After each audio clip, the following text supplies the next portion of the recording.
ট্রেনের ছুটিতে আমরা যাচ্ছি মায়ের বাড়ি।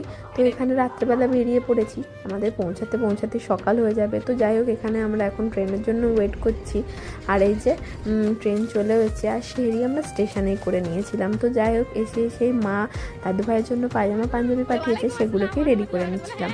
আর আমি প্রত্যেক বছরই চেষ্টা করি একদিন বা দুদিনের জন্য মায়ের বাড়িতে এসে ইফতার করা মায়েদের সাথে।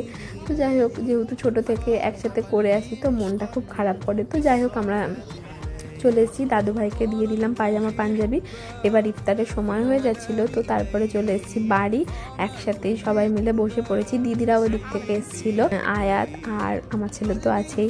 তো সবাই মিলে আমরা একসাথে ইফতার করতে বসে পড়েছি। আর এই যে সবথেকে বড় রোজদার হলো আমার ছেলে, সেও মুড়ি ঘুগনি খাবে, আর সে তার ভাইয়াকে খুব ভালোবাসছে। যাই হোক, আফটার ইফতার একটু শপিং করতে বেরিয়েছিলাম, আর মা করেছিল বিরিয়ানি, এসে সেটাই খেয়ে নিলাম।